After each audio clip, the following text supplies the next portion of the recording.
បញ្ហាកន្លងមកគឺវាកាហាយបាតជើងហ្នឹងកាហាយហ្នឹងវាលបកស្បែកអាហ្នឹងអស់ទៅស្ដើងទៅព្រោះកាហាយបាតជើងវាណាទៅកាហាយជាមួយយើងយកតកកមកស្អំផងអីផងរួចដេកនឹងប៉ះគ្នាបានទេប៉ះដូចឡើងងុំល្មងបានតែចៅអានេះមិនដឹងរោគអីដល់វាខានដេកវាមិនស្រួលអីហ្នឹងដេកទៅដូចថាភ្ញាក់ហើយលេងដេកហើយមក10ដល់2ដល់10ដល់ហើយនឹងយើងបត់ជើងតូច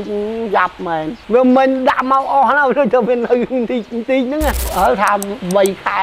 ហើយព្រោះខ្ញុំដឹងពុកមីនោះគាត់កាហាយអញ្ចឹងបានខ្ញុំដឹងថាអានេះស្រួលឯងដូចតានោះមើលទៅអញ្ចឹងទេខ្ញុំលឺគេផ្សាយហ្នឹងឲ្យកូនបើឲ្យមើលនេះអាចចង់ទិញថ្នាំនឹងលេបដល់ពេលឥឡូវត្រូវថ្នាំទៅមើលនេះគេថាខ្ញុំនេះជំរះឡើងស្អាតចេះកាប់ដីមួយយុគមួយថ្ងៃកាប់មិនទូទេដល់លេបក៏ទៅវា10ថ្ងៃហ្នឹងវា10គ្រាប់ហ្នឹងបាទរួចទៅដូចមើលទៅវាធូរប៉ុន្តែស្បាតជើងវានៅលបអីលបអត់អស់ណាឡើងដាក់អស់5 10 6 10គ្រាប់ទៅស្រាប់វាលបអស់មកនៅកៃជើងនេះប៉ុន្តែវាបាត់ក្រៅកាយហើយហូបជាហើយមានអីបើមិនជាទៅស្គាល់ស្ដាយលុយអាដល់អញ្ចឹងមានស្ដាយអីនៅសល់3ប្រអប់2ប្រអប់ខ្ញុំលេបបាយដល់ដល់ឃើញអីគេផ្សាយហ្នឹងមកទិញទៅដូចចិត្តមែនឃើញលបអស់លេងជាហើយឥឡូវបាត់ហើយតាមចៅដល់បងប្អូនណាមានដៅកាហាយបាតដៃបាតជើងដូចខ្ញុំនោះទិញឆ្នាំនឹងលេបទៅបានជាហើយ